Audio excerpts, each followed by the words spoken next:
How do we make change? How do we affect society? How do we get human beings to change the way they think? The way we have been thinking for centuries. The way is empathy. We need to create a lifestyle and an understanding of the world that includes empathy. Humans do not need sympathy. There is too much of that. We need to walk in each other's shoes. We need to be able to relate to people that are inherently different looking from us. The Empathy Project was created and developed to give artists a platform and an opportunity to do just that. A chance to walk in the shoes of someone from a different culture, religion, race, sexual preference, gender, or age group. A chance to learn firsthand and grow a real understanding of what it is like to live as a human being that looks and thinks different than you. And come to the simple conclusion that there is a common denominator. We are all human and our blood bleeds red. Ladies and gentlemen, the Empathy Project.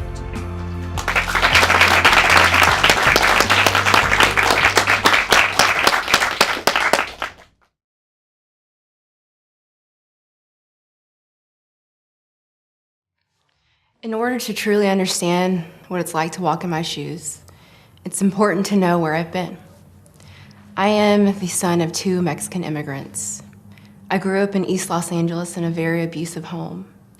My dad was physically abusive to me and my siblings, and I later found out that he was sexually abusive to my sisters as well.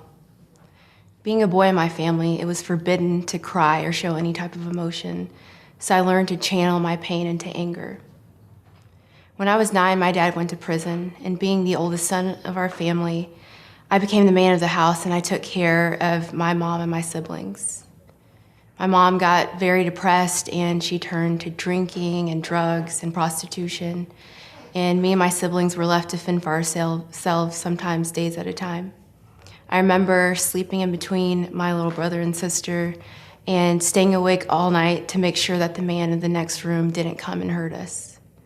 I also remember us sneaking in the back door of Sizzler and stealing food from the kids' buffet, and that's how we fed ourselves. We went to foster care then, and my sister, who was 11 years old at the time, she ran away with a 23-year-old man. And this rocked my world. I was completely depressed, and I felt like a failure because not only could I not keep my mom off of drugs, but I now have failed at taking care of my little sister. I got really sad and turned to drugs and picked up my first gun at 12 years old. I was in and out of foster care, and I ended up running away at 15. When I turned 18, I had a revelation that changed my life. I was at a backyard barbecue, and one of my friends, he had a prison Bible with him, and I asked him if I could see it. And I took it, and I went in the corner, and I just started talking to God, and I was like, God, if you're real, show yourself to me. Only have me to read what you would want me to read. And when I opened the Bible, it was open to Psalm 82:3, which reads, defend the cause of the poor and fatherless, maintain the rights of the weak and the oppressed. At that moment, I knew that God was real because that was exactly who I was. Even after that, I ended up going to prison for the next 6 years of my life. But when I got out, I made a promise to myself that I would not go right back and be another statistic. I wanted to be a role model for little young Mexican boys who grew up like me. So that's why I fight so hard now to fight stereotypes. Yes, I do work in a corporate office, and I do wear business casual clothes outside of work. And no, I can't break into your car to help you find your keys. And yes, these are real questions that people have asked me. So when you look at me, what do you see? Yes, I am a Mexican-American man, but I'm also so much more. I'm an orphan turned son. I'm a father of 2 beautiful children. I'm an ex-drug dealer turned hope dealer. I am a survivor. And to quote my favorite rapper, Tupac, I am the rose that grew from concrete. My name is Brittney Darensburg, and I empathize with a 34-year-old Mexican-American man, and our blood bleeds red.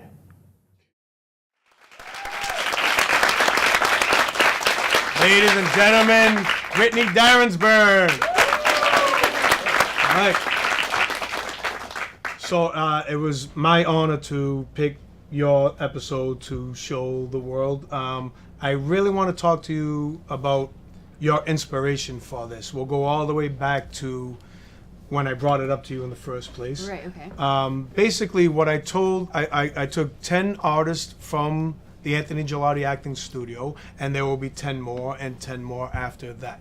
And I simply told them, pick a subject that you, of your choice, it could be anything, but make sure it's something or somebody that you don't understand. Furthest thing away from you. I encourage them to actually speak to somebody like that and learn something. Don't grow sympathy, grow empathy. Put yourself in their shoes. Speak as if they were speaking through you.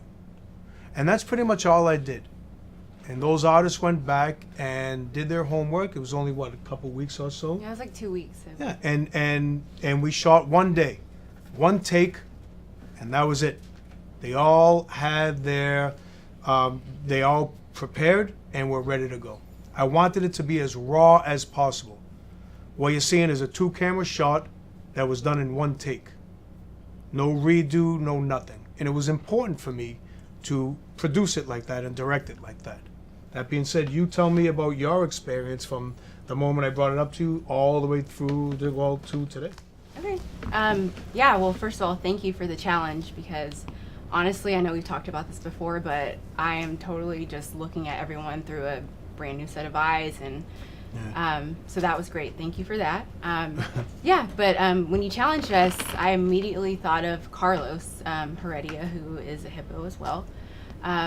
He was maybe over a year ago, but he was doing a character interview, and I know a lot of the things that he was sharing, it was from his personal experience, and I was in the audience just bawling because I couldn't imagine like the things that he was going through, and it just really touched me. So you know, having to choose someone that's different than you, I'm obviously not a man, he's Mexican American, I'm African American. I really just thought it would be great to just kind of, you know, see where he came from and just learn more about it, and I was already intrigued. So yeah.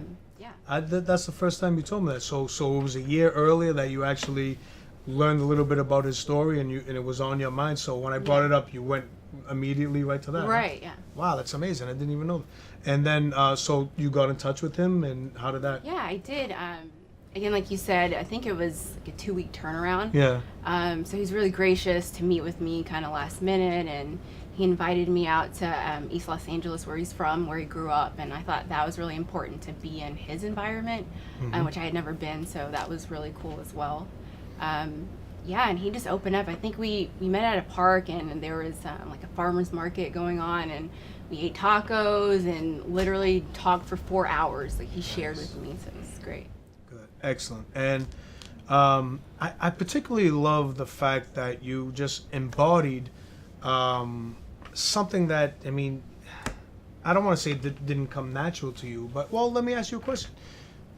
Embodying a character like this, or just a human being like this, did it come natural, or I mean, what was your experience? I mean, it didn't. We grew up very differently. Like, as you heard, just some of the things that he went through, I just couldn't imagine a kid going through. Just even having to, you know, go find your own food like that, crazy to me. So it didn't really come naturally, but I don't know, I guess I just had a heart, like my heart, like I have a heart for him, and I don't know what it was, but I was drawn to his story, and I really, especially at the time when we did this, I believe it was like late October, so it was right before the elections, and I know, as you guys all probably know, like Facebook, just everything was so divided, and on my timeline, like, I come from a pretty conservative small town in Texas, and it's just like, you know, half of my friends are saying this, half of people I grew up with are saying another thing. I just thought it'd be really cool. I was like, man, if these people knew what other people went through and how they grew up, maybe they wouldn't look at them a certain way or look at certain people a different way. So I really wanted to put his story out there and be like, man, maybe if you grew up like that, you would understand, or you wouldn't judge people. And that is the whole concept behind the Empathy Project, as you know, is to shed light on something that is just like, it's tough. You could look and say, wow, these people have it worse than I do. I feel bad for them and stuff like that. But I wanted to go much deeper than that. Right. It's not about feeling bad for somebody. It's about understanding them. Does Carlos feel bad for himself? No. See, and that's the thing. So, and he doesn't need anyone to Right. feel bad for him. And a lot of people, like, whoever you are, wherever you are, there's a good chance that you're proud of who you are and what you are, and you're fighting for it, and you fight every day. And you don't need someone to say, oh, are you okay? I'll give you some charity or whatever the case may be. I feel bad for you. Nah, you don't need that. But you do need understanding. And you're exactly right when you say the country is divided, and it's been divided for a long time. It's been divided forever. And I just feel that empathy is going to be the thing that brings us all together. If we could just relax, take a risk like you did, reach out to somebody and learn from them. And the only other question that I have for you is, from that day, and you kind of already said it, how has that experience in a very short period of time, in just 2 weeks, how has that changed your life moving forward and your outlook on life? Yeah, definitely. Again, I just don't judge a book by its cover, because I heard this quote the other day. It's really good. It's just don't judge a story by the chapter you walked in on. So when you meet somebody today, you have to understand, like, they grew up somewhere, they had a family, they've been through things, and how have those things shaped, how they see the world today and how they act. And it's just really just even, I shared this with you, but there's this trail that I run, and there's actually a sizzler like on the side, and I can't run by it without thinking about Carlos and his siblings having to go in there and steal food to eat. It just touched me. Amazing. So this is going to be a weird question, but I want you to do your best with your answer. If you had to give advice to the world, Okay. and I mean to the world, because everybody is in this position. I am one thing, you are something else. I think that if we change it to I am you and you are me, then the world will be a better place. It's easier said than done. So what advice would you give to the world after this experience? Wow. Yeah. Well, I think in Jenna, in her short film, when Quincy, I don't know his character's name, when he said, "What am I to a blind man but a heartbeat?" Right. Like, I think that's how we should, approach each other. Like, we're all human. We all bleed red. We all have our own unique experiences, and to give grace to everyone, because we're all going through something. Excellent. Does anyone have, we have time for a couple questions. Anyone have a couple questions for Britt? Yes, sir. You said you emphasized with Carlos. I want to know what intrinsic value did you get from him? What intrinsic value did I get from Carlos? Just his resiliency to not let his past determine his future. He could have used every excuse in the book, but he didn't. And yeah, he did make some, I don't want to say mistakes, like his story is his story, and he did, do time and everything, and that's not to make an excuse for his actions, but he just inspires me so much. He has a nonprofit. It's called From Gangs to Glory, where he's helping other young Mexican-American boys who are in gangs or, are in that environment, just helping them, help show them a different path, and so they don't make the mistakes that he made. So just his resiliency really is what I got from him. Yes, sir. Through your process, what kind of toll did it take on you, like physically and mentally? Were you like drained from it, or? Yeah, I feel like I wasn't emotionally drained, but it did take an emotional toll in a good way, I would say. Also, kind of a side note, one of like my side hustles right now, I've been doing a lot of babysitting and stuff.